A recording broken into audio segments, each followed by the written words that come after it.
the Shadow of Betrayal.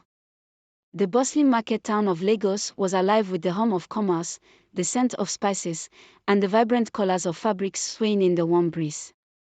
Olivia, the wife of a wealthy merchant named David, moved through the chaos with practiced ease. Her life was one of privilege, but it was also one of quiet loneliness.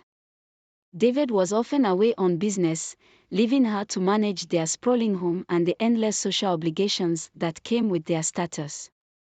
It was on one such day, as she wandered through the market, that she spotted Clara. The young woman stood out not for her beauty alone, but for the air of desperation that clung to her like a shadow. Olivia, ever the pragmatist, saw an opportunity. Clara, a former prostitute seeking redemption, was hired on the spot to be their new maid. Clara's arrival brought a change to the household. She was diligent, her hands quick and efficient as she cleaned, cooked, and organized.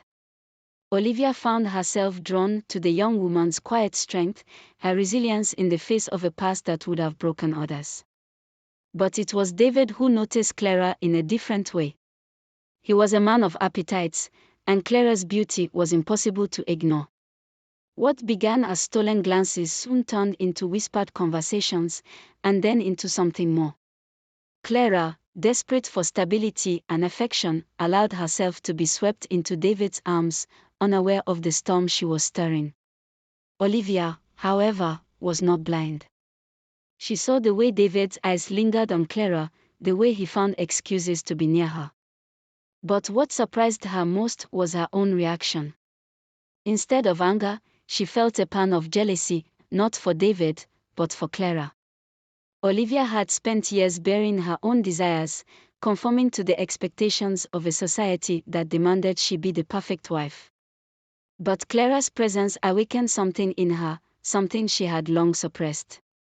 She found herself watching Clara, not with the eyes of a mistress scrutinizing her maid, but with the longing of a woman who had never allowed herself to love. The affair between David and Clara grew bolder, their tryst more frequent. Olivia, meanwhile, wrestled with her emotions. She knew she should confront them, should put an end to the betrayal, but she couldn't bring herself to do it. Instead, she began to seek out Clara's company, finding excuses to be near her. They would talk for hours, Olivia listening intently as Clara shared stories of her past, her dreams for the future. Olivia found herself captivated by Clara's spirit, her resilience, her kindness. And Clara, in turn, began to see Olivia not as her employer, but as a confidant, a friend. One evening, as the sun dipped below the horizon and the house grew quiet, Olivia found herself standing outside Clara's door. Her heart pounded in her chest as she raised her hand to knock. When Clara opened the door, her eyes wide with surprise, Olivia hesitated. But then, driven by a force she could no longer control, she stepped forward and kissed her. Clara froze, her mind racing. She had never considered the possibility that Olivia might feel this way, and yet, as Olivia's lips pressed against hers, she felt something stir within her, a longing she hadn't known she possessed. The kiss was brief, but it changed everything. Olivia pulled away, her face flushed with embarrassment and fear. She expected Clara to recoil, to reject her, but instead, Clara reached out and took her hand. "I don't know what this means," Clara whispered, her voice trembling. "But I know I can't ignore it." Olivia felt a surge of hope, but it was quickly tempered by the reality of their situation. David's affair with Clara was a betrayal, but Olivia's feelings for Clara were a transgression of a different kind, one that society would never forgive. As the days passed, the tension in the household grew unbearable. David, oblivious to the emotions swirling around him, continued his affair with Clara, while Olivia and Clara danced around their own unspoken feelings. The weight of their secrets threatened to crush them, and it was only a matter of time before everything came to a head. The climax came on a stormy night, the rain lashing against the windows as thunder rumbled in the distance. David returned home late, his clothes disheveled, the scent of Clara's perfume clinging to him. Olivia, her patience worn thin, confronted him. The argument was fierce, their voices rising above the storm. David, cornered and defensive, lashed out, accusing Olivia of being cold, distant, unloving. And then, in a moment of reckless honesty, Olivia revealed the truth, not about her feelings for Clara, but about the affair she had discovered. David was stunned, his anger giving way to guilt. But before he could respond, Clara appeared in the doorway, her face pale with fear. "I'm sorry," she whispered, her voice barely audible over the storm. "I never meant for any of this to happen." Olivia turned to her, her heart breaking at the sight of Clara's tears. In that moment, she realized that she couldn't blame Clara for what had happened. Clara had been searching for redemption, for love, just as Olivia had. The storm outside mirrored the turmoil within the house. David, realizing the depth of the betrayal, left in a rage, leaving Olivia and Clara alone. The silence that followed was heavy, filled with unspoken words and unresolved emotions. Olivia reached out to Clara, her hand trembling as she brushed a tear from Clara's cheek. "I don't know what happens next," Olivia admitted, her voice soft. "But I know I can't lose you." Clara looked into Olivia's eyes, seeing the vulnerability, the love that had been hidden for so long. "You won't," she promised, her voice steady despite the tears. "Whatever happens, we'll face it together." The days that followed were fraught with uncertainty. David's absence left a void, but it also gave Olivia and Clara the space to explore their feelings. They knew that their love was forbidden, that society would never accept them. But in each other, they found a strength they hadn't known they possessed. Together, they began to rebuild their lives, not as mistress and maid, but as equals, as partners. The story of Olivia, Clara, and David became the talk of the town, a scandal that would be whispered about for years to come. But for Olivia and Clara, it was a story of redemption, of love, of finding the courage to be true to themselves in a world that sought to define them. And as they walked hand in hand through the bustling streets of Lagos, they knew that no matter what challenges lay ahead, they would face them together. Expanded section: The Aftermath and Resolution. In the weeks following David's departure, Olivia and Clara found themselves navigating a new reality.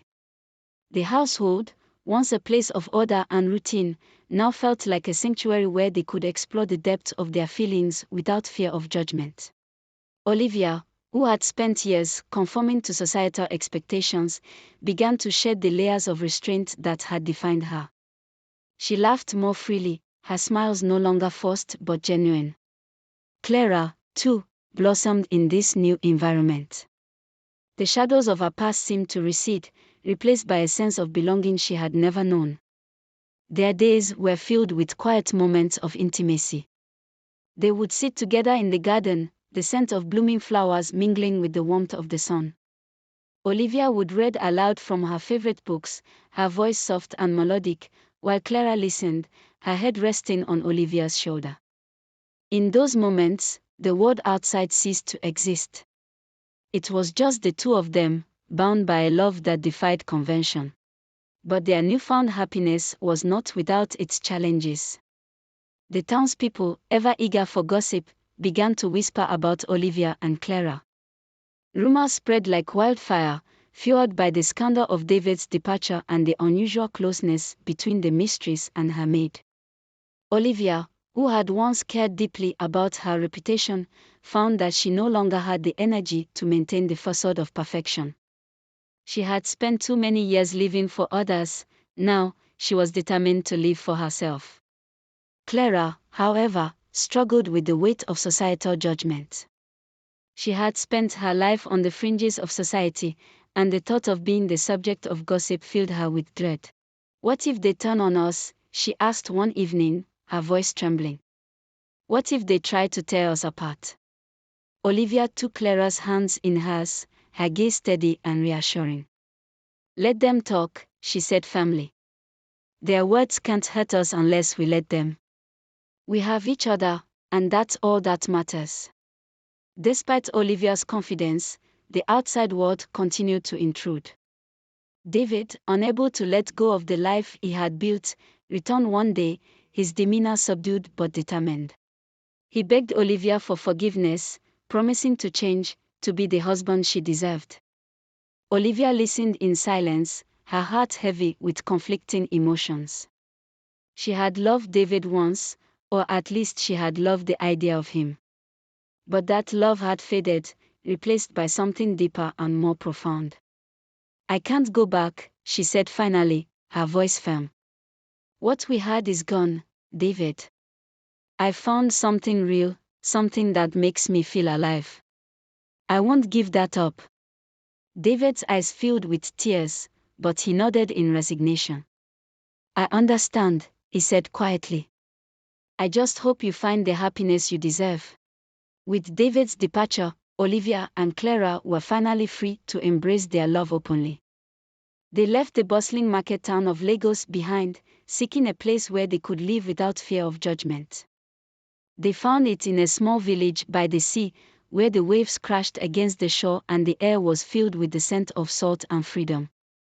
In this new life, Olivia and Clara built a home together, a place where they could be themselves without pretense or fear. They tended to a garden, grew their own food, and spent their evenings watching the sun set over the water. It was a simple life, but it was theirs, and it was filled with love. Years later, as they sat together on the porch, their hands intertwined, Olivia turned to Clara with a smile. "Do you ever think about what might have been?" she asked. Clara shook her head, her eyes filled with warmth. "No," she said softly. "Because this is exactly where I'm meant to be. With you." And in that moment, as the sun dipped below the horizon and the stars began to twinkle in the night sky, Olivia knew that Clara was right. They had found their redemption, their love, and their freedom. And that was enough. Thanks for watching. Please subscribe to my channel for more interesting African videos.